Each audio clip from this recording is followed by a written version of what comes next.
Gates' invention. You can read more about it here, but the company, these Oztec mosquitoes, it's already been trialled in an African village, and now they want to release these in Australia. And why are we playing God and tweaking these, the genetics of these things and whatnot? It just seems so crazy to me that the public is just so unaware of this, and yet it's about to be pushed out. So let me know your thoughts in the comments below. This is Bill Gates' Dr. Peter Hotez, who's been talking about, we've got some big picture stuff coming down the pike starting on January 21st, the day after Trump gets in. They're talking about these different viruses, mosquitoes transmitting viruses, disease in the water and so on. So stop this direct to farmer. They don't want to let you grow your own food. This is really an attack on our nutrition and our immune systems, and an attack on being healthy, an anti-human agenda that I've spoken about for so long now that they're pushing on us. This was another interesting one if you haven't heard about it. Bill Gates owns the patent to Henrietta Lacks, who was a deceased black woman, and she had a deadly form of cancer, and they used her cells to help make this fake lab-grown meat, and the family sued and actually won. So they settled with biotech. So all this stuff is the type of thing that's happening under the table in the shadows that the mainstream media flew. Biden administration signs contract with Moderna for mRNA bird flu vaccines, and as Ian Carroll sums it up here, I really just hope that people don't fall for all this again. Exactly as the way it started last time, China declaring a state of emergency and hospitals overwhelmed, all that type of thing. It's really important to look at this further, think critically about it. I want to give a shout out to a couple of Aussies.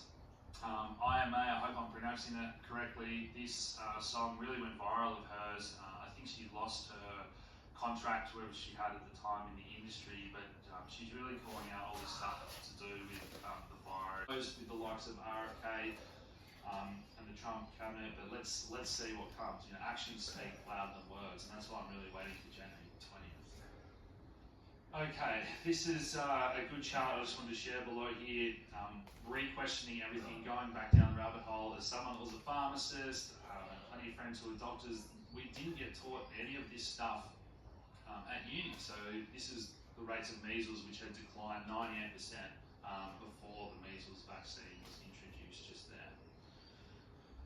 Okay, this is a good little podcast from Andrew Huberman, who's been, a lot of you will be familiar. He was the one that really kicked off a lot of the sauna craze and the ice bath craze, and people tax for cow sparting. Now, I spoke about Bovier in a recent episode. I posted that on my socials because there's been a lot of people upset in the UK and people boycotting any of the products that have that in it, but people weren't aware that this got rolled out in Australia a year ago, and there's no labelling requirement for that, so you've got to do your own research to find which countries are using this, what companies are using this, and is it in the products that you're feeding yourself and your family. Swedish government is scrapping all these Agenda 2030 goals, which I think is absolutely great. Meanwhile, in other places in Europe, we've seen these replicating RNA talking to Putin, and then all the Russian interference in the 2020 election, all that stuff that got turned out to be completely false. So if you don't know the backstory here, Romania's president has been calling out these evil elites and what's really going on behind the scenes. So it's no surprise that they don't want to let him get into power. We've continued to see more and more of this child trafficking stuff come to the surface, and it's really been trending on X, on Twitter this week, starting to get picked up more and more by the mainstream, which is good to see. But this is just horrific when we hear these stories of hundreds of children being captured. We've seen this in multiple articles and things that have come out over the past year, but they tried to recapture these children, which is just crazy, absolute insanity.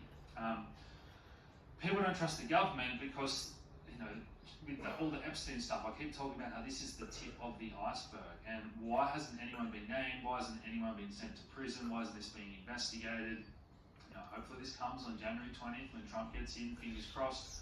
But these people are getting, all the people that are involved with this New World Order stuff are getting medals of freedom. You can't make this stuff up. This is WikiLeaks wrote an email from Hillary Clinton talking about the best way to help Israel is overthrow Syria. number of countries, that this has all been coming for decades and well documented about how they want to overthrow these countries in the Middle East. This is the big one that's going to come out, I feel, in the coming weeks. Those are the really high levels of government that were involved in all this stuff. And Elon Musk tweeting about it this week, he puts tens of millions, if not hundreds of millions of eyeballs on these topics when he tweets about something.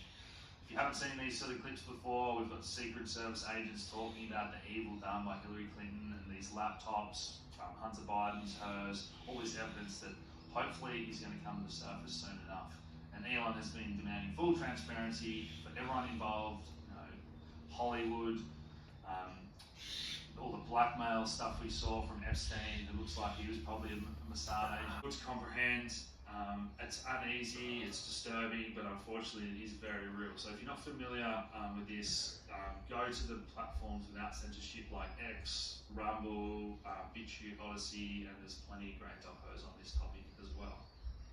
Alright, so moving on. Let's get to these terrorist attacks and these 60 minutes interview here. So this was with a supposed Mossad agent. Mossad is the intelligence operation within Israel, similar to America's CIA. Now, obviously, there's close ties between the CIA and Mossad.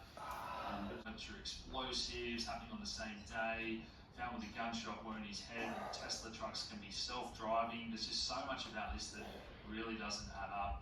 And obviously, all three of these attackers have been seen in BlackRock promotional videos, History Channel TV shows, this type of thing, BC grade celebrities or somehow connected to the elites here in one way or another.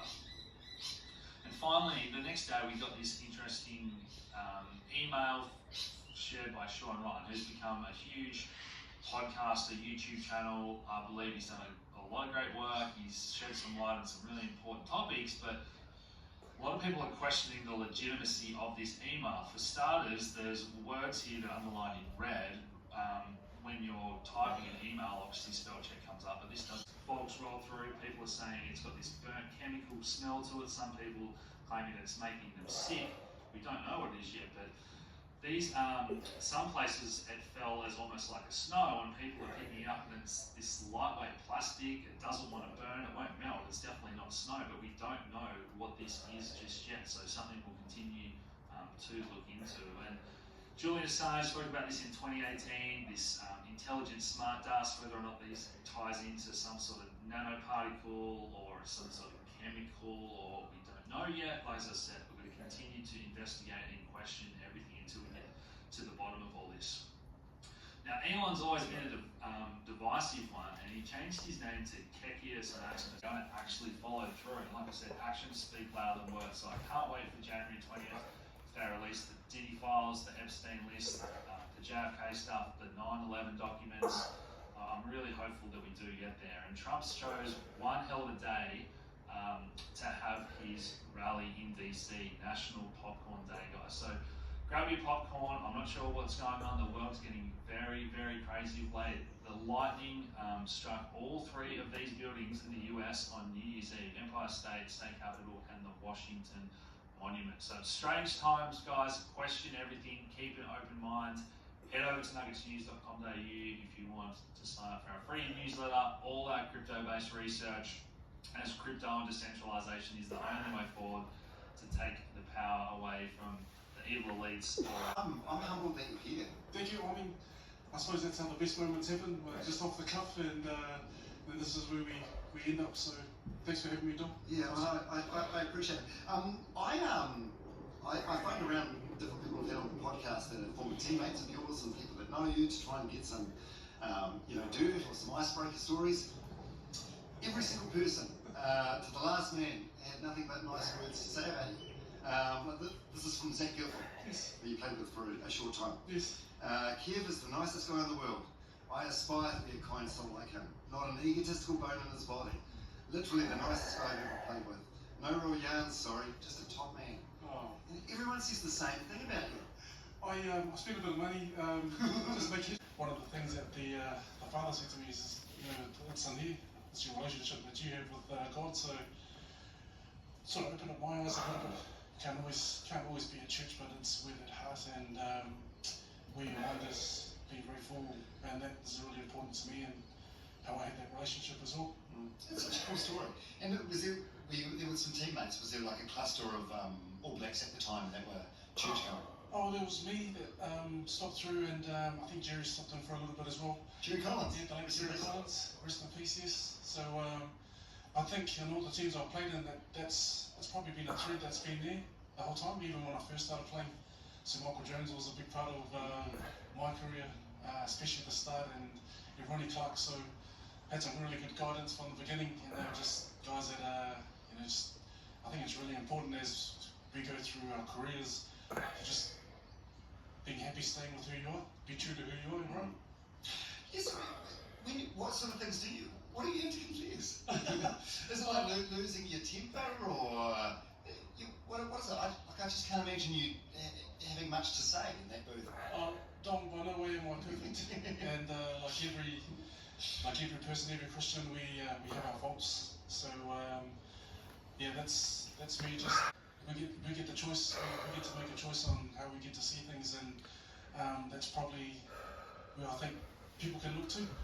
It's your choice. You get to choose who you are, and if you're happy with who you are, be that person. As a rugby player, as a former All Black, you get criticism, but how you take it, so it's always that lens. I think I have a lens on life. People think it's probably a bit too positive, but that's my choice. That's where I choose to live. Got no time to live in the past or things that are holding me down. No, I love that so much, and it's working for you, and it's working for everyone around you. As I said, no one has a bad word to say about you. I can't, you know something about the only criticism people can come up with is that you're too nice or too positive, right? I think that's a really good thing. Thank you, Dom. Thank you. So, your last game was the Rugby World Cup final in 2015. Same time as Richie McCourt played his last game as well. Actually, a bunch of guys played their last game. So, what does life look like now? How has life looked since then? Life's been good. It's been challenging as well. I always say, especially if you've been doing something like people talk about it as when rugby players finish, life's quite hard because you're trying to find your way. But I'm probably challenging and say it's hard for anyone that's done something and put a lot of time and energy into something for a long time. So the challenge is, I think it's definitely that discovery piece. All the work that I do, which is around people, looking after them, giving them peace of mind. So I'm really privileged to be working around and alongside some great people, and I'm still on the curve, just constantly trying to be better. Have bad days, but hey, get a chance to get up the next day and go back at it again. Yeah, what does a bad day look like for you? Well, a bad day might look like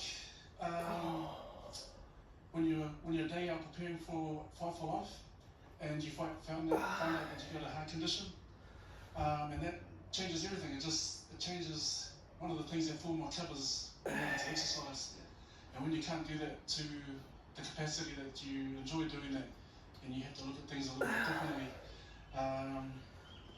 It starts with a bad day, and then you realise that actually I'm still here. I found this out early, and I've got the opportunity to do something about it. But that's the other side of it. That's looking through the right lens, I reckon. Yeah, so are you on medication for the heart, or do you just watch what you eat, or you exercise too hard, or what does it mean? It means, I'm on medication. Yeah. So your grandparents move over and they settle. Geez, they must have been there. Where did they move there? They must have been the only Samoans there. In the 50s as well. In the 50s? Yeah, so there's these beautiful big cities, Auckland and Christchurch and Wellington, but they settled in Tokoroa of all places. Did they have like a job there in the middle, or? Yeah, and I think that was primary reason. So my grandfather worked there, and yes, we were one of the first Polynesians in Tokoroa, so we come from an awesome legacy of grandparents that built communities down there. And so, granddad worked at the mill, so did my uncles, so did my dad. So, when I think about some of those things that you learn as you grow up, all those environments you're in, just around good, hard-working people, work hard for your families, want to do the same thing too. And did you, growing up, I don't know if you're the same age, maybe you're a little bit older, but did you know Richie Kahui or Quade Cooper or the At Ease boys? I'll shamelessly say I'm a little bit older than those guys. I did know them in Tokoroa, but I was a little bit older, so I always say that Tukurua is the biggest town in the world because everyone knows someone who's someone stayed there. Or there's, when you look at the amount of talent that's come out of that place, it's pretty special. Yeah. What was your upbringing like? Was it loved and respected kindy teacher? Yes, she was an early childcare centre from when we were young as well. And part of our golf day yesterday is, we eventually want to make this golf day into something that we can do some fundraising for early childcare centres because, one of our family businesses is we're still in that as well. Our family do early childcare centre, but one of the most beautiful things I'd seen on my time was actually when our mum passed. I had so many people come up to me. A lot of people come up to us and say, "Oh, I know Luke, your brother," or "I know Ken," but it was the amount of people that I would meet and say, "Your mum taught me," and these are adults, and she teaches my kids as well. So she's left behind a huge legacy, and as her son and as her person that she's left behind, we're trying to carry on that legacy for her. Yeah. What was it diabetes? Mum had it. Remember good days. I love that, Keith. That's such good attitude. Can you remember your last conversation with her, or were you there when she passed? I was. Funny story. Actually, is that she first went into hospital. She had a fall at daycare at the centre, and she had to go into Middleman. And this was the time of the lockdown. So Auckland was locked down. You couldn't move around. But I managed to get into the hospital. Did you say, do you know if you put the All Black kit on? Did you say, do you know who I am? I'm not one to splash my name up, but that was going to be the only time that I was going to use it to get in to see Mum. So, and it worked. And when I eventually found out, what are you doing here? I eventually got kicked out, but I managed to be in there for Mum on behalf of our family. And that was but having those conversations, these conversations you have with your parents when it's just you, mum or dad, there's probably things that you don't need to share, but everyone knows that you have those conversations. Because we were so always outside, we broke a lot of things at home, I can see parallels. Like me and my little brother, and we'd play sport, and it'd always end up in fights. And something about like the glass windows in the 70s and 80s. It was really thin. They were really. You had a tennis ball against a window and it would break. And you still remember it was always slow motion. You just see going towards the window, you're like, no. And then it just dawns on you, that's going to be home in 2 hours' time. Yeah, I suppose she was right.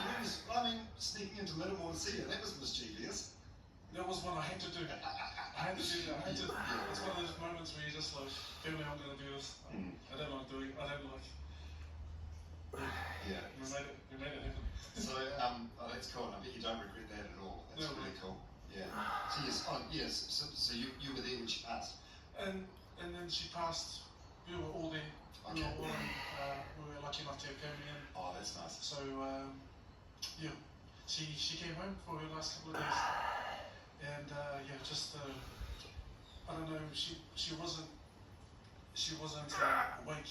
There was just, as she walked in the door, she opened her eyes and was happy to be home. That's where she wanted. And it's absolute privilege. I wanted to make sure I did it once. You did. So why? So after school you got an apprenticeship as a songwriter. Yep. So you weren't like straight out of school into like professional rugby or a super team or? I remember actually when I finished school because I was a loose forward. I was a number 7. I was an open side flanker growing up, and as I was getting, I missed out a couple of years in my last year on a couple of teams, and they just said, "You're not going to make it any further in this position." And maybe I heard this wrong. I did go to one trial, and I thought in my head that he said, "You won't make it any further you won't make it any further. He probably said you won't make it any further as a number 7, but I took it the other way. You're not going to make it any further. So, when we talk about drivers, that's probably one of them. That was one of the drivers that actually, well, I'm going to show you something different. I feel to motivate you. Oh, big time. Yeah. And then you made it into the Chiefs. One of those guys that really struggled in here with throwing the ball. I knew skill-wise I could throw the ball. There were moments in games actually that really tested, I'd say this and this. So every time I see hookers that have probably had 2 or 3 breakthroughs in a row, I understand what they're going through. I know what they're thinking about. I've been to the dairy and had my dairy owner say to me, "Kev, you just have to throw the ball in." And I was like, "Yeah, I just want to get some milk." But Dom, it's the little things like that that people don't really think about. A player would carry that on their shoulder. You carry that on your shoulder, it's a little tube, but it's still on your shoulder when you're going about your job. It's like throwing a ball in string. It's a throwaway line, it doesn't mean anything to anyone. But just imagine if it's 2 people and then 3 people will say that, or we've seen something in the paper, then it just looks a little bit bigger on your shoulder. So it's just, I have a lot of time and empathy for guys that throw the ball because it's often their fault, isn't it? As an All Black, we always talked about what legacy you're going to leave behind. What do you want when talking about this team that's here today? I think that's what drives you to be better. Want to be pioneers, want to be able to do things that haven't been done before. We haven't won a World Cup in about 20 odd years. No team had gone back to back before we did. So wanting to be pioneers, I think, is something that really drove me to, am I doing the right thing every day? Am I training at the right level? Does that display the values of someone that, or a team that wants to do that? So purpose was, what are you going to leave behind? What's your legacy? Yeah. I've got goosebumps. Oh, There's some good takeaways in that one. So an actual transition. Yeah, it was, and so quite a special moment actually. And I didn't think I'd hear my name. Like I had a good super season and also NPC, but I missed out. I had to go down to the Chiefs to play, so I didn't actually in my mind think I'd be an All Black by the end of the year. Cool story about that though. Dom is, when you're talking about when you're lucky enough to play in some of these teams, you're catching the end of some awesome eras, and then you're just seeing the beginnings of some awesome careers. I was on Jonah Longu's last first tour as well, and even Daniel Braid was over there with me as well. So we had an awesome team. Just good bunch of guys over there. Really enjoyed having them with you because it's quite a new space to be a part of. But no, I really enjoyed it. I was a kid in the candy store.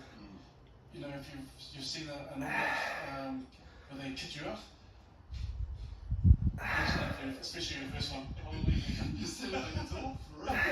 What is this? Who was he? Yeah, was that John Mitchell? Was it John Mitchell? Right, so he's Robbie Deans, yeah. Yeah. And people always ask me, who's the best coach you had? It's hard to say because there's so many.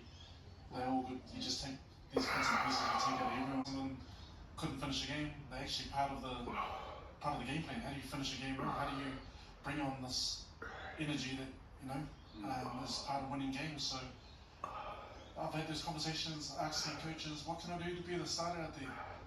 And then coming back to me with what you can do off the bench. That's what our team needs. It just goes in one ear and straight out the other. No, that's not what I want to hear. Wrong answer. Who was that? Was that Steve Hansen or was that Steve? A meaningful time. Back end of the game was where games are won. And man, what a privilege it is to be an All Black. Not everyone gets to do that, right? Most of us. Not everyone. Most of us are. Yeah. Oh, did you not like did it sort of like hurt your pride or something when you were an impact player? Because you just wanted to do the whole 80 minutes. Oh yeah, I just when you've been a starter for a long time, Does it feel like a downgrade? 2003, 2007, both losses, and then 2011, 2015, both wins. So you got the bad ones out of the way. 2007 is a particularly memorable one, mainly for that photo of Ted, Graham Henry, and Richie. And Richie's, everyone thought he was crying, but I think he was just wiping sweat off his brow or something. But you know, the photo captured that moment. What was that like? That day, that moment, where you know you